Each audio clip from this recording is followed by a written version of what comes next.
Começou bem a caminhada da seleção brasileira rumo à Copa do Mundo dos Estados Unidos, México e Canadá. Que trabalheira que vai ser isso, né? Falar o nome desses três países a cada vez que a gente for falar o nome da Copa do Mundo. Já não basta aquele negócio de ter que falar Copa do Mundo, FIFA, Catar. Agora tem que falar Copa do Mundo, FIFA, Estados Unidos, México e Canadá.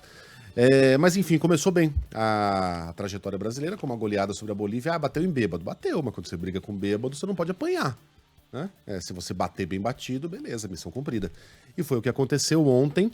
A gente vai ouvir a manchete aqui da Aline. Aline Fanelli, conta tudo pra gente. A seleção brasileira estreia com goleada de 5-1 para cima da Bolívia nas eliminatórias da Copa do Mundo de 2026. No Mangueirão, em Belém, Neymar e Rodrigo marcaram 2 vezes cada e Rafinha também deixou dele no primeiro jogo com o comando de Fernando Diniz. Na primeira etapa, Neymar ainda desperdiçou um pênalti defendido pelo goleiro Vizcarra. O craque entrou para a história da seleção brasileira com os 2 gols anotados. Nas contas da FIFA, o camisa 10 ultrapassou Pelé e tornou-se o maior artilheiro da camisa amarelinha, agora com 79 gols em 125 jogos. A seleção brasileira viajará hoje para Lima, onde enfrentará o Peru na terça-feira às 11 da noite do horário de Brasília. E tá conosco o Marcelo Duó para falar sobre o início dessa trajetória. Neymar supera Pelé em número de gols marcados pela seleção. Duó, bom dia. Bom dia Megali, bom dia Débora, bom dia para todo mundo que está vendo e ouvindo a Band News FM. Como diria o filósofo, há controvérsias, né? Mas são os números da FIFA. Para a FIFA, por exemplo, Pelé não fez 1000 gols. Então, a contagem oficial é um gol importante, foi um gol importante para ele, para a história da seleção brasileira de uma maneira oficial, mas na realidade mesmo ainda falta um bocado para o Neymar chegar no nível tão grande. O que importa, acho que você falou, Megali, o Brasil jogou como a gente não via há muito tempo, assim, com uma gana pela bola, né? Algumas coisas que a gente viu ontem contra a Bolívia, que realmente era um bêbado e tudo mais, até fez um gol bonito na seleção brasileira, mas mostrou algumas coisas que deixaram a gente bem empolgado. E que tal a primeira atuação de Fernando Diniz como treinador, Duó? Cara, eu acho que ele já conseguiu colocar muita coisa do que ele pensa do jogo de futebol, né? O Diniz, ele tem uma maneira dele, de autoral mesmo, de ver o futebol e de armar os seus times. Então, o Brasil, aquele enxame ao redor da bola rolou durante o jogo. O Brasil teve o maior índice de posse de bola da história, desde que essa estatística é medida com os jogos da seleção brasileira. Passou de 80%, nunca aconteceu isso num jogo da seleção brasileira, desde que essa estatística é medida. O Brasil mordia a Bolívia ganhando por 4-0 na área deles para tomar a bola. Foi um amasso, né? Um amasso com todos os requintes do futebol brasileiro, com drible, com tabelinha curta, com muita gente perto da bola para criar.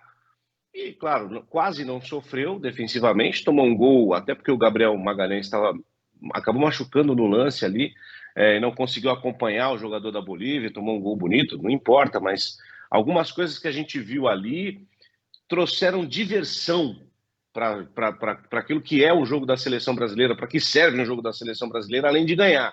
O Brasil ontem divertiu as pessoas, acho que isso já é um belo avanço. Contra a seleção peruana lá em Lima, a coisa talvez seja um pouco mais difícil, mas algumas coisas ali me deixaram realmente bem felizes de ver a seleção brasileira. Essa felicidade eu tinha perdido, viu, Megali? Confesso. Ô, Duó, ia perguntar justamente sobre isso, né? Esse próximo compromisso da seleção na terça-feira contra o Peru vai ser um pouquinho mais difícil? Vai ser vida tranquila? Qual que é a sua avaliação? A seleção peruana é mais forte do que a Bolívia, né? A seleção peruana não é exatamente um grande time, empatou com o Paraguai nessa primeira rodada de 0-0 jogando fora de casa. Joga em Lima, é um time que está diferente, porque não é mais o Gareca o técnico, então é um time que se preocupa mais em defender do que atacar nessa nova roupagem aí. Talvez o Brasil tenha um pouco mais de dificuldade sim, mas o Brasil é favorito, não sei se vai dar o mesmo espetáculo, mas o Brasil é favorito para ganhar o jogo. Acho que poucas seleções, pela qualidade, pela individualidade dos seus jogadores, podem bater de frente com a seleção no nosso continente aqui. Talvez a Argentina e o Uruguai do Bielsa, que ontem também fez bonito jogando em casa contra o Chile. Eu acho que vai ser por aí. Quanto a classificar ou não para a Copa do Mundo, isso aí já está decidido, né, gente? O Brasil não tem, nem se quiser o Brasil não pega uma dessas 7 vagas aí. São 7 vagas para 10 países, é isso? 6 vagas diretas e uma na repescagem com os asiáticos lá. Então, Cara, que 7 baba. vagas, né? Mas que baba, hein? Então, Pois quer é. dizer, com esse novo sistema aí de 40 e tantas seleções na Copa do Mundo, acho que a gente pode afirmar com alguma segurança que, salvo uma catástrofe, o Brasil, para sempre, vai ser o único país que vai É. participar de todas as Copas. É isso, não, vai ficar ali para baixo brigando, Paraguai, Venezuela, Bolívia. Aí precisa ver esse quarto aí que vai brigar por essa última vaga. O Equador já começa a eliminatória devendo 3 pontos, porque escalou um cara irregular na última, então talvez fique por aí, mas o Brasil, mas precisa caprichar muito para ficar fora de uma Copa. Já era assim antes, mas agora então. Olha que tem time grande que cai para a segunda divisão, hein, Duó? Então, tem isso, vai precisar caprichar. Se caprichar direitinho, se fizer direitinho o trabalho, passa vergonha, senão não. Ô, Duó, ontem a gente conversava aqui no Band News no meio do dia, a gente falou muito sobre o Neymar, né, e sobre a rasgação de elogios que ele recebeu do Diniz e vice-versa e Aliás, eu tal. fiz uma crítica contundente ao Neymar ontem, né? Que timing, não? Da apresentadora aqui. Mas aí eu queria saber sobre justamente o papel dos outros jogadores, né? Porque a gente sabe que é um trabalho em equipe e por muitas vezes a pressão cai em cima de um único responsável por carregar a equipe nas costas. E a gente sabe que não é muito por aí, né? Porque aí acontece alguma coisa, Neymar sai. E aí, o que acontece? A gente já teve essa experiência. Existe ainda uma dependência muito forte em relação a ele. Ontem você falava, né? A diferença entre quem é muito bom e quem é craque, mas como é que você vê esse entrosamento dos escalados na seleção? A gente aprendeu e com outras Copas que não dá para depender só do Neymar. Como é que estão os outros atletas e esse entrosamento entre a equipe mesmo? Como você enxerga isso? Eu acho que o Brasil, lógico, o Neymar sempre vai ser muito importante e fundamental, mas ontem, noves fora os gols e alguns passes que ele deu, ele quase fez um gol antológico ontem, driblando o time inteiro, mas quando ele não aparece, o Neymar em alguns momentos recuou mais, ficou ali mais escondido no jogo, ali só pegando aquela segunda bola para dar continuidade às jogadas para o Brasil. O Brasil consegue jogar sem ele, viu, Débora? Acho que tem ali, o Rodrigo foi muito bem ontem, a dupla de volantes ali, Casemiro e Bruno Guimarães, foi muito bem ontem, o Danilo pelo lado direito, também discreto ali, fazendo o time rodar, o Rafinha foi muito bem ontem, o Rodrigo para mim acho que foi o melhor em campo, mas o Brasil tem um time, já tinha um time com o Tite antes, só que de um outro jeito de jogar futebol. Essa base foi trazida pelo Diniz. O Diniz falou isso na coletiva ontem. Existia um trabalho, né? E nesse conceito, o Neymar é a parte mais importante, mas não é a parte determinante.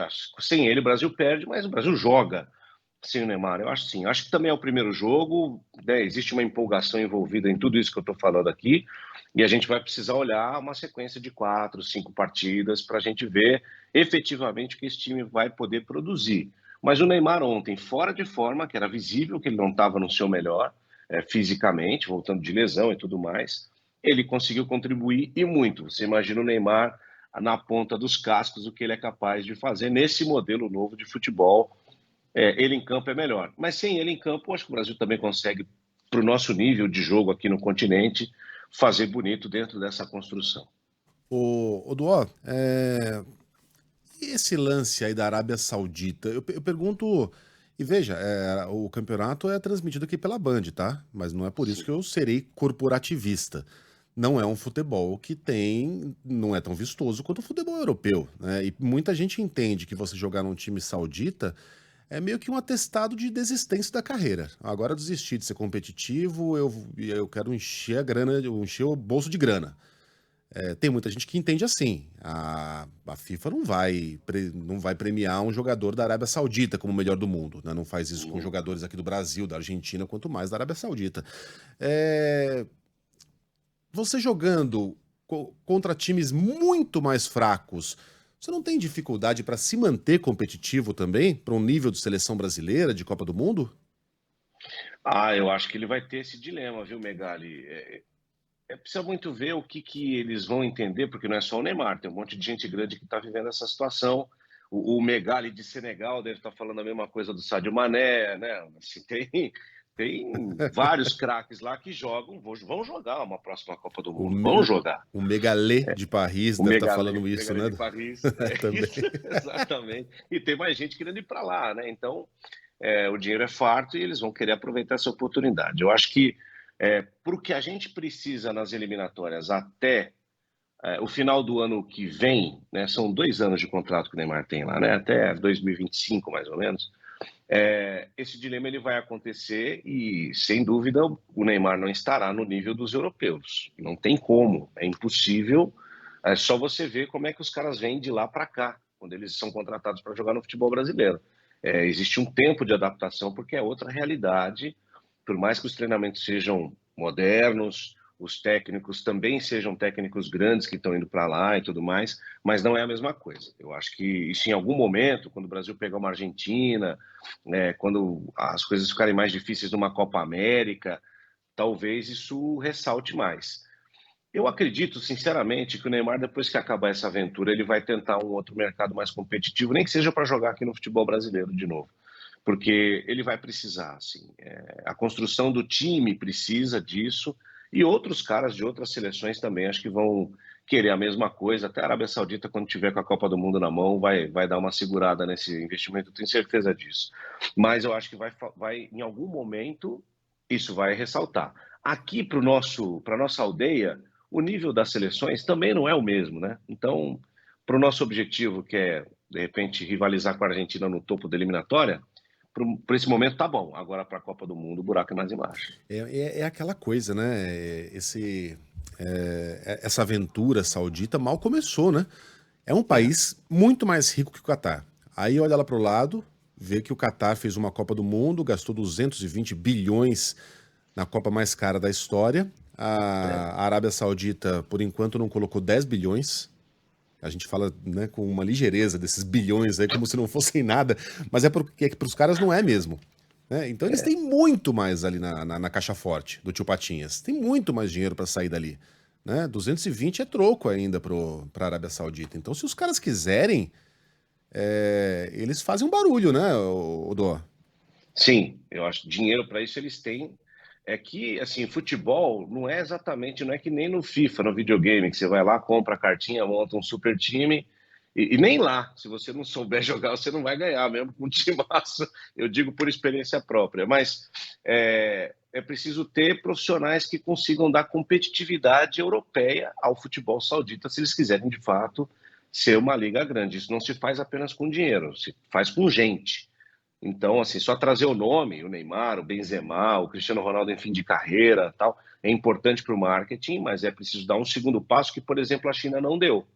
A China não conseguiu fazer uma seleção competitiva e nem manter esse nível de investimento no seu campeonato de futebol depois de, vamos falar aqui, uns 5 anos que eles foram o Eldorado aí do futebol. Isso acabou. O objetivo da Arábia Saudita é sediar a Copa do Mundo, como você bem falou, para mostrar para o rival quem que manda ali naquele lugar do mundo. Então, não sei se quando isso acontecer, se de fato a Arábia Saudita vai continuar investindo tanto assim. Seria até bacana mesmo, porque a gente viu lá no Catar, né, o quanto o árabe gosta de futebol, o quanto todo mundo torceu para o Marrocos ali, para que eles tivessem sucesso mundial, porque aquilo representa o povo deles, né? E isso foi até bonito de acompanhar. Noves fora o que é a política, né? Aqueles que mandam na Arábia Saudita, que a gente sabe que de humanidade eles entendem muito pouco.